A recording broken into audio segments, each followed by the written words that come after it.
Pembahasan yang pertama yaitu pengertian prinsip pembelajaran mikro. Prinsip pembelajaran mikro merupakan ketentuan, kaidah atau hukum yang harus dijadikan pegangan di dalam pelaksanaan pembelajaran mikro. Sesuatu yang telah disepakati sebagai ketentuan, hukum atau prinsip, maka ketika aturan itu ditaati akan berdampak positif terhadap proses dan hasil pembelajaran. Sebaliknya, apabila ketentuan aturan itu diabaikan atau tidak ditaati, maka akan berdampak negatif. Pembahasan yang kedua yaitu prinsip umum pembelajaran. Poin pertama, prinsip perhatian dan motivasi. Apa itu prinsip perhatian dan motivasi? Yaitu suatu aturan atau ketentuan untuk memusatkan pikiran dan seluruh kekuatan energi untuk tertuju dan disalurkan pada kegiatan pembelajaran.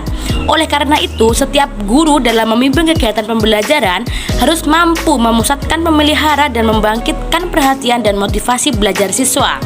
Tanpa perhatian dan motivasi yang kuat, sulit untuk memperoleh hasil yang maksimal.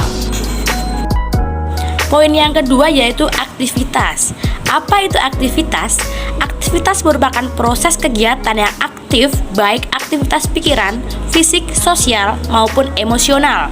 Belajar pada dasarnya adalah proses aktivitas. Bahkan dalam kehidupan sehari-hari, sering kita dengar hidup adalah perbuatan atau aktivitas. Mengingat pentingnya aktivitas, maka harus dijadikan ketentuan atau aturan yang harus dikondisikan oleh guru dan para praktisi pendidikan atau pembelajaran. Dalam aktivitas, pendidik perlu memiliki keterampilan untuk mengelola kelas agar aktivitas pembelajaran dapat terus berlangsung. Poin yang ketiga yaitu balikan dan penguatan, yaitu pemberian respon terhadap proses dan hasil pembelajaran yang telah ditunjukkan oleh siswa. Pemberian respon yang disertai dengan penghargaan atau hukuman, reward and punishment, yang mendidik akan menjadi pemacu aktivitas dan semangat belajar siswa lebih tinggi. Misalnya dengan pemberian reward kepada siswa yang melakukan kebaikan dan pemberian punishment pada siswa yang melanggar peraturan. Poin yang keempat yaitu tantangan. Tantangan merupakan pemberian stimulus agar muncul keinginan dari siswa untuk mencoba dan melakukan kegiatan pembelajaran di kelas seperti bertanya dan menanggapi. Misalnya, guru memberikan persoalan yang harus dipecahkan dengan menggunakan rumus-rumus tertentu. Ketika siswa berhasil mengerjakan apa yang ditugaskan pertama, menurut prinsip tantangan, siswa tersebut akan memiliki kesiapan lagi untuk menghadapi tantangan-tantangan berikutnya. Oleh karena itu, tantangan harus diciptakan dalam pembelajaran sehingga siswa menjadi terbiasa untuk mengatasi dan memecahkan tantangan yang dihadapinya. Poin yang kelima yaitu perbedaan individual. Setiap siswa itu unik dan memiliki karakteristik masing-masing dalam belajar. Maka dari itu, seorang pendidik perlu memperhatikan prinsip perbedaan individual dalam pembelajaran agar dapat menerapkan berbagai model pembelajaran untuk mengatasi keragaman siswanya. Oleh karena itu, pembelajaran kalaupun tidak bisa seutuhnya menyesuaikan dengan karakteristik setiap siswa, akan tetapi harus diusahakan agar kesamaan-samaannya umum yang dimiliki oleh siswa bisa terlayani melalui prinsip pembelajaran yang didasarkan pada prinsip perbedaan individual. Pembahasan yang ketiga yaitu prinsip pembelajaran mikro. Yang pertama ada fokus penampilan. Yang menjadi sasaran utama pada micro teaching adalah penampilan setiap peserta pada saat berlatih. Penampilan yang dimaksud di sini adalah perilaku peserta dalam memperagakan setiap jenis keterampilan mengajar seperti membuka dan menutup pembelajaran. Bukan hanya hal itu, tapi bagaimana caranya supaya peserta didik bisa tertarik terhadap pengajarnya. Poin yang kedua yaitu spesifik dan konkret. Apa itu spesifik dan konkret? Spesifik dan konkret adalah jenis keterampilan dalam mengajar dilakukan secara spesifik bagian per bagian seperti yang telah dijelaskan sebelumnya. Jadi ketika peserta melakukan micro teaching harus terlihat mana bagian pembuka, mana bagian ketika menyampaikan tujuan pembelajaran, dan mana bagian ketika menutup pembelajaran. Misalnya, berlatih membuka dan menutup pembelajaran dilakukan secara tersendiri dan tidak digabungkan dengan jenis keterampilan mengajar lainnya dalam waktu yang bersamaan.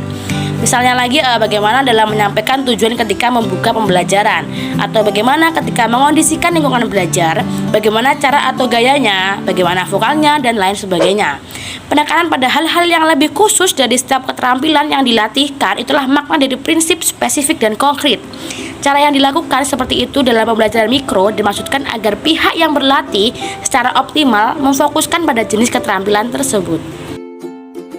Poin yang ketiga yaitu umpan balik, yaitu proses di mana ada seseorang yang memberikan komentar atau saran atau masukannya dalam memecahkan masalah yang dihadapi oleh peserta yang melakukan micro teaching.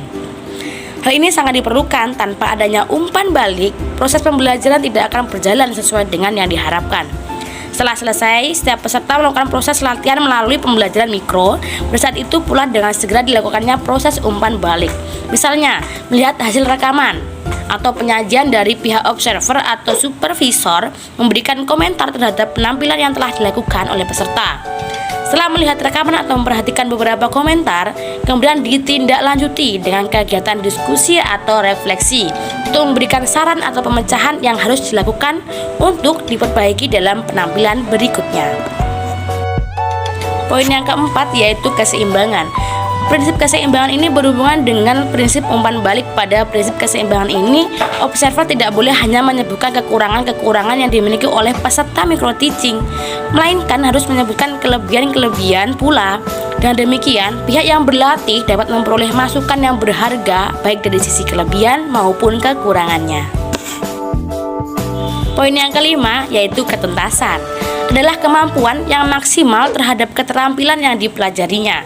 Jika dalam pembelajaran mikro masih terdapat kekurangan, maka diperlukan latihan ulang agar kekurangan-kekurangan yang masih ada dapat diperbaiki. Tidak ada batasan yang menentukan harus beberapa kali latihan untuk setiap jenis keterampilan yang dilatihkan. Ini artinya, jika dengan satu kali latihan sudah dianggap cukup baik atau terampil dan profesional, maka tidak perlu mengulang lagi atau melatih jenis keterampilan yang sama. Tinggal beralih pada jenis keterampilan lainnya. Akan tetapi, sebaliknya, jika dengan 2 kali kesempatan berlatih, maka dianggap belum cukup menguasai, lakukanlah berlatih ulang sampai mencapai hasil yang memuaskan atau ketuntasan. Poin yang keenam yaitu maju berkelanjutan. Apa itu maju berkelanjutan? Yaitu siapapun yang berlatih dengan menggunakan pendekatan pembelajaran mikro, dia harus belajar secara terus-menerus tanpa ada batasnya. Lifelong of education. Ilmu pengetahuan dan teknologi terus berkembang. Demikian pula pengetahuan tentang keguruan dan pembelajaran. Setiap saat mengalami perkembangan juga, baik kuantitas maupun kualitas.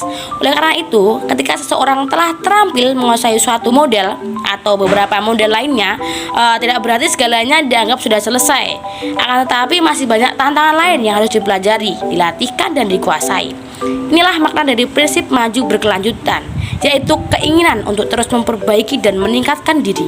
Siapapun yang berlatih dengan menggunakan pendekatan pembelajaran mikro, ia harus mau belajar secara terus-menerus tanpa ada batasnya, atau biasa disebut dengan lifelong of education.